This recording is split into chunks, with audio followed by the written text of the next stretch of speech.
Midday in Douala, Cameroon's economic capital city. You're on to Equinox television broadcast from our central news desk.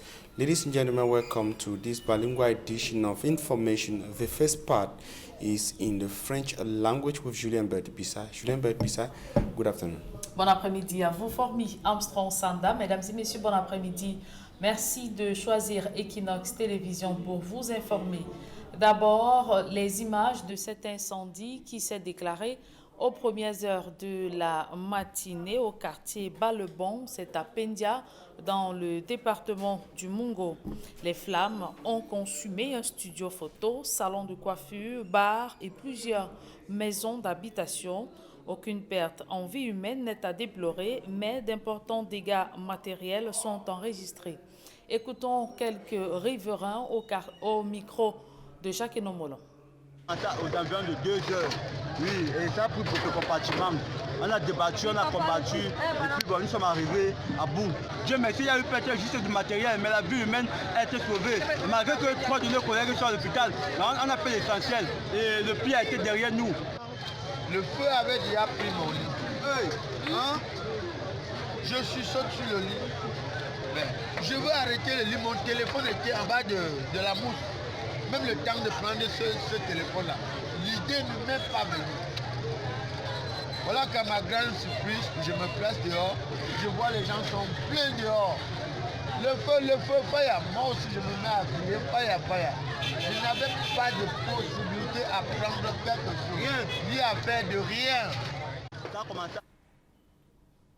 Et vous venez de suivre deux riverains, parmi lesquels une victime de l'incendie qui s'est déclaré aux premières heures de la matinée au quartier Balebon, c'est à Pendia, dans le département du Mungo. Encore un litige foncier qui provoque une grogne dans la ville de Boya. Des populations s'insurgent contre l'exploitation de leurs terres au profit de l'université. Celle-ci brandit un titre foncier et une récente décision de la Cour suprême la présentant comme propriétaire du terrain querellé. La bataille a pris d'autres tournures, poussant les populations à aller dans les rues. D'autres précisions avec Eric Fopossi. Ce terrain fait l'objet d'une interminable discorde entre l'université de Boya et les populations du village Boulou. En fait, je parle en ma qualité d'avocat avec autorité. L'université de Boya n'a aucun titre foncier qui l'autorise à occuper cette terre. Maître Bouang Jerry Sobé est l'avocat des natifs du village Boulou et Maître Godi Belé, l'avocat de l'université de Boya. L'université a bel et bien un titre foncier sur ce terrain.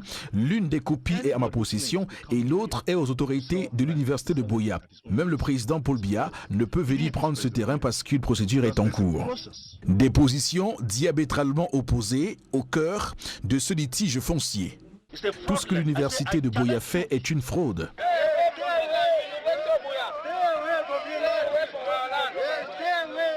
Les populations de Boulou sont de leur côté descendues dans la rue. Leur protestation et appel se résument en une seule chose: l'université de Boya doit dégager en cessant toute activité sur leur terrain. C'est notre terrain ancestral. Les fils et filles de ce village en ont besoin pour se construire. Beaucoup n'ont plus où aller par manque d'espace. Dans cette lutte sans merci, les choses ont commencé à s'envenimer le 10 octobre dernier, lorsque des étudiants en agronomie constatent que des engins affrétés par les villageois sont venus détruire plusieurs cultures dans leur plantation d'expérimentation agricole. Le préjudice s'avère trop lourd pour ces étudiants qui voient ainsi leur année académique tomber à l'eau. Sur cette terre querellée se trouvent plusieurs installations de l'université de Boya, notamment un centre multimédia, le bloc administratif de la faculté de droit et sciences politiques et des plantations d'expérimentation pour les étudiants de la faculté d'agriculture et de médecine vétérinaire.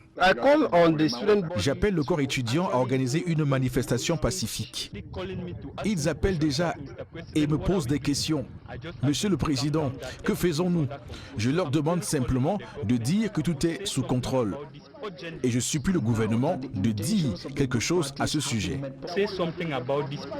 Du côté des autorités universitaires, un récent communiqué du Vice-Chancellor rappelle la décision de la Chambre administrative de la Cour suprême, confirmant que le terrain appartient bel et bien à l'université. Marche pour la paix dans les régions anglophones du Cameroun. Le père Ludovic Lado, déterminé à poursuivre sa marche pénitentielle à travers le pays.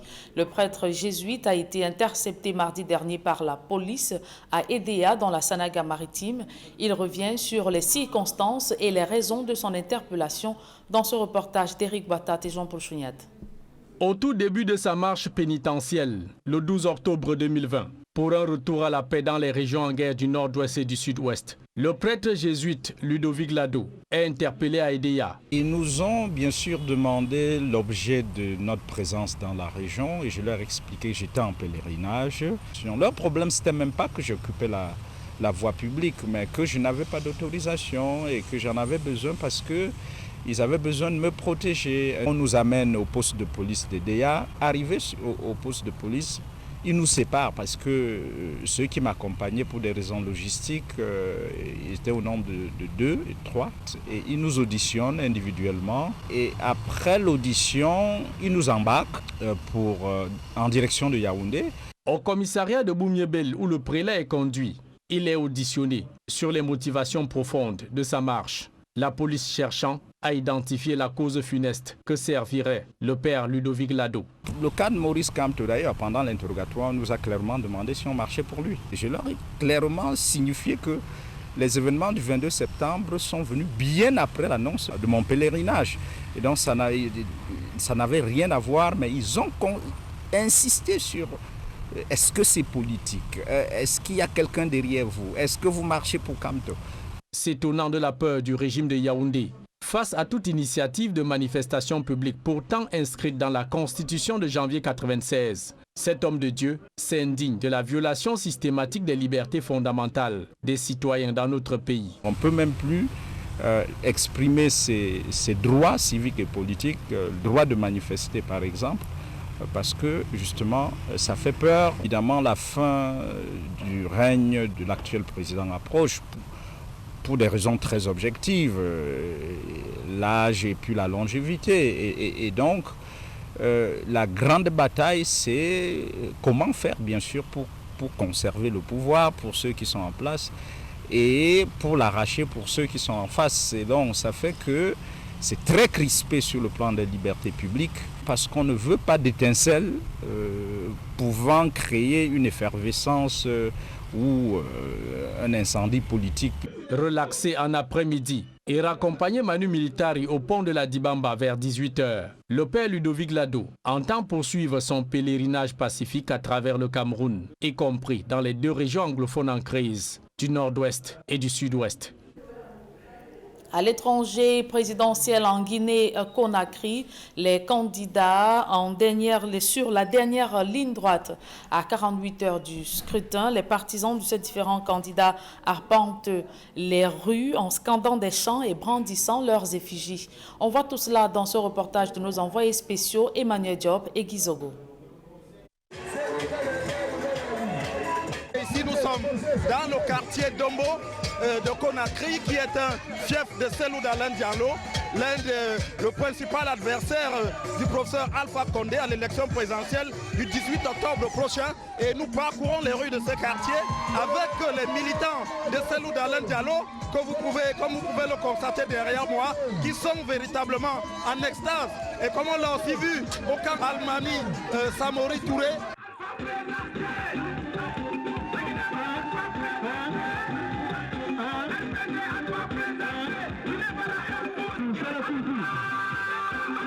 Il est en train de travailler.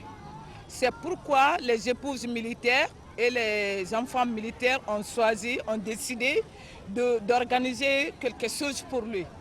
Donc pour prouver que vraiment que nous sommes du cœur avec lui. Nous sommes Alpha, nous sommes contents, 3e mandat. C'est ça. Oui, il a fait beaucoup de choses. Il a construit l'hôpital, beaucoup. Dieu merci.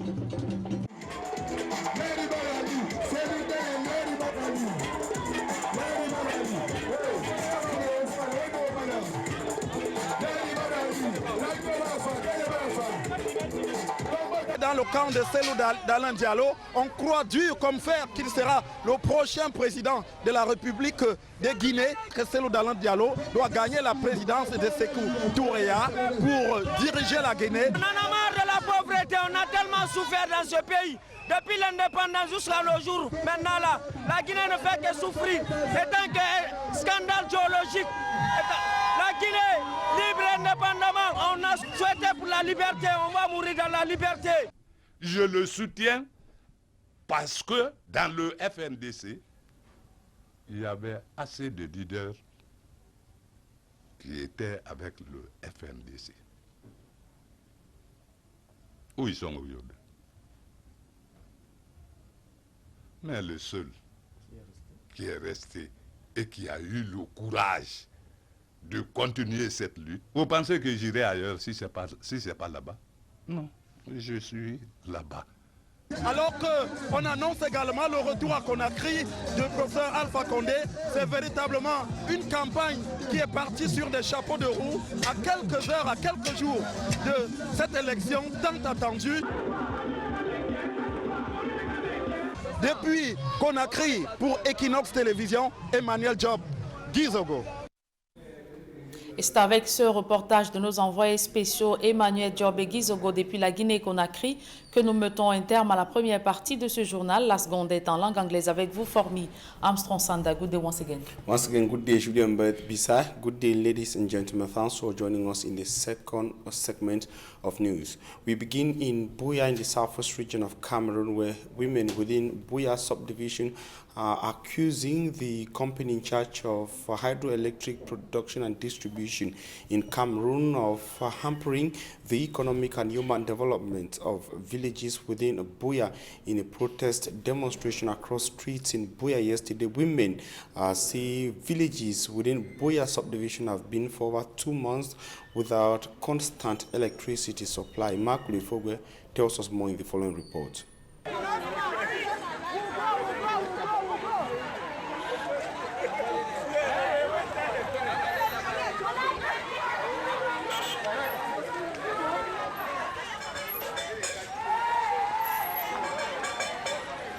Women on the streets of Cameroon's southwest regional capital, Buea, asking for electric energy.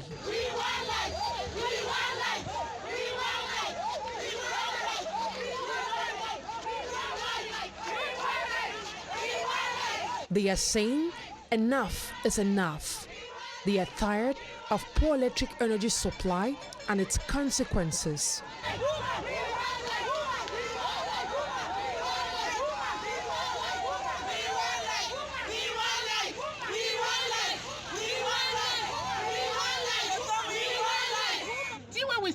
For this day, we never see them before.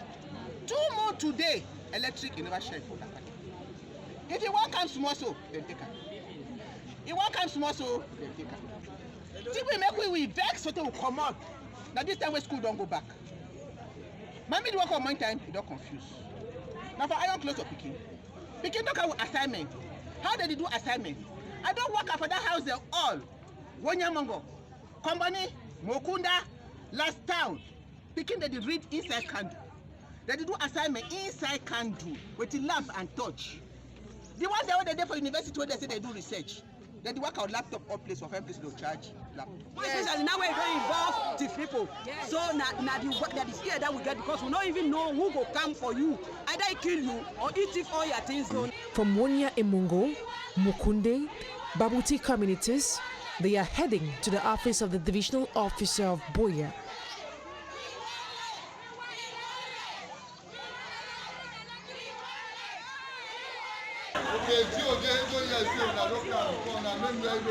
Here, they are told that the divisional officer has summoned the officials in charge of electricity production and distribution to give them instructions for immediate solutions to their plights.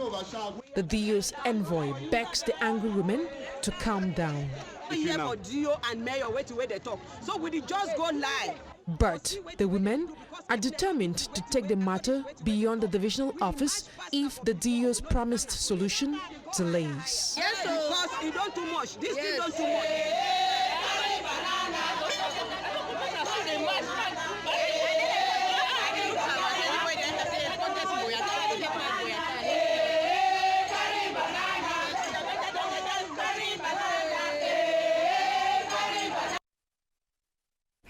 The Archbishop of the Bamenda Archdiocese,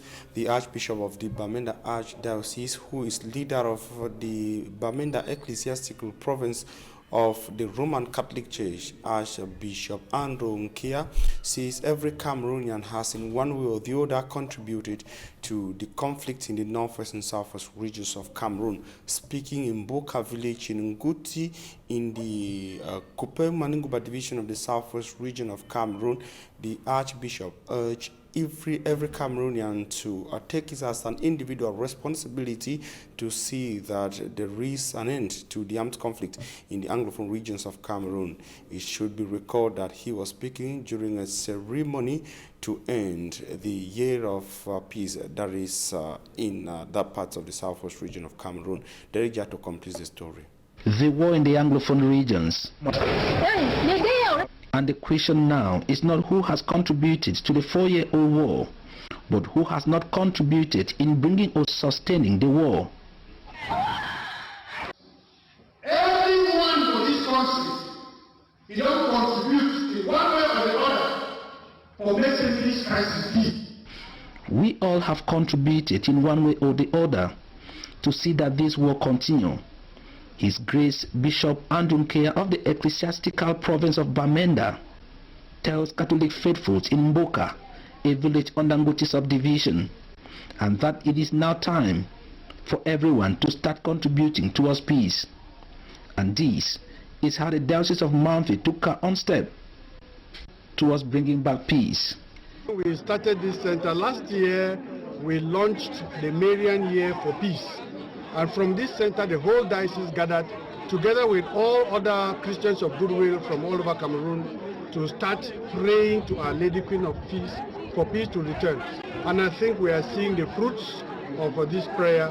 Closing this Marian Year of Peace at the Diocesan Shrine of Our Lady of Fatima, His Grace Archbishop Andrew Nkia said Mamfe must take the lead. This crisis took a very violent dimension from Mamfe. And it is from Mamfe that we wanted the peace to start and flow throughout Cameroon. OK Johnson Doe, the national president of the Catholic Men Association, an elite of Mboka, and the brain behind the realization of this shrine of Our Lady of Fatima, thank God and the population for making it possible. It's an instruction from God. I was just chosen by God to do this. God's wish, God's message, God's assignment to Johnson. It would have been somebody else, but God decided to choose me. Jacques Jean-Marie, the senior divisional officer for Kupe Maningoba division, who also participated, said the battle for the return of peace concerns everyone. You see, we are talking today about peace. It's a matter of everybody. And present at this closing ceremony was Bishop Michael Bibi, the apostolic administrator of the Diocese of Boya, and invited as special guests were members of the Catholic Men Association, drawn from all over the country. As you got in the report there, the Archbishop Andrew Nkia was speaking during the ceremony to close the Marian Year of Peace in Buka, in Nguti, Kupe Maninguba southwest region of Cameroon. And still in relations to the armed conflict in the northwest and southwest regions of Cameroon, 2 persons have been arrested in Kongsamba in the Mungu division of the Littoral region. They have been accused of fabricating locally made weapons to supply to separatists in the northwest and southwest regions of Cameroon. One of them, Angu Pierre, who was caught in the house, has pleaded not guilty. Meantime, one of the victims, Ebone Thomas, reportedly attempted to bribe gendarmerie officers with the sum of 400,000 francs CFA. Immaculate Fogwe completes that story. It was an unusual day for the inhabitants of Baresonto, who were surprised to see their zone militarized. The gendarmes were on the field to dismantle an illegal manufacturer of arms in his house. The administrative authorities and security officials have been aware about this arms manufacturing home for a while now.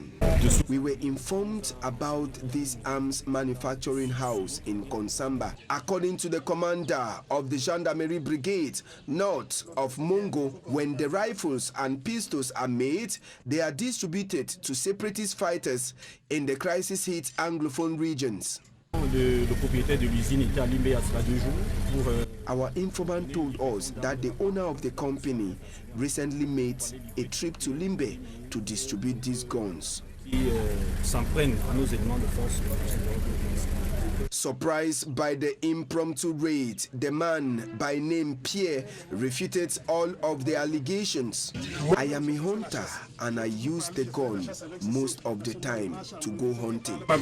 The second culprit, security sources say, is a retired military officer by name Thomas. After he was arrested, he tried to bribe his way out by paying the sum of 400,000 francs CFA. Also present at the scene, the SDO of Mongo urged the population to collaborate with security forces to fight against insecurity in Mongo. The two culprits will be presented to the State Council to answer to questions relating to their act. The Senior Divisional Officer of the Indian Division of the Southwest Region of Cameroon, Fowan Lawrence, has urged teachers who are yet to resume work in his area of command to do so latest Monday or face severe sanctions. The administrator was speaking during a meeting in Mundemba, Chieftown of the Indian Division of the Southwest Region of Cameroon. The meeting was an avenue to review the 2019-2020 academic year and also chart a way forward for the 2020-2021 school year. Details with Derek Jato. The 2020-2021 school year is on, but that is not all. Indian Division academic stakeholders are converging on Mundemba, the divisional headquarters, under the supervision of Fowan Lawrence, the Senior Divisional Officer for the said division, for the first secondary education operational conference. This conference also witnessed the review of the 2019-2020 school year. Just coming from launching the 2020-2021 academic year, as for what concerns the Ministry of Secondary Education. And I want to say first of all that I'm very, very satisfied. For these academic stakeholders to right the wrongs and better face the just started academic year. Averagely, Nigerians scored 68.76%, and we happen to have the best student in the Republic in KPM exams. And I'm hoping that this year, as we are beginning today, the teachers will also be very serious and give the students there's enough material that will be able to put us still at the lead. And the call was again sent to some teachers who are yet to resume work. But to those who have not yet resumed, we are giving them up to Monday to resume, for which necessary administrative sanctions will be taken against them. But I don't think we should go up to that extent. In this context of COVID-19, the students and pupils should be supported. I also want to say that parents of Indian Division are financially handicapped. That explains the motion that I'm pleading to the elites, to the authorities that concern, that they should provide the students and the people with face masks, hand sanitizers, all this to curb the spread of COVID-19 in Indian Division. It is the wish of these academic stakeholders and the administration to see a better 2020-2021 school year in Indian Division. The Minister of Sports and Physical Education in Cameroon, Professor Narcisse Moule Kombi, has urged stakeholders in the Southwest region of Cameroon to ensure that matches for CHAN 2021 are successfully staged in that part of the country.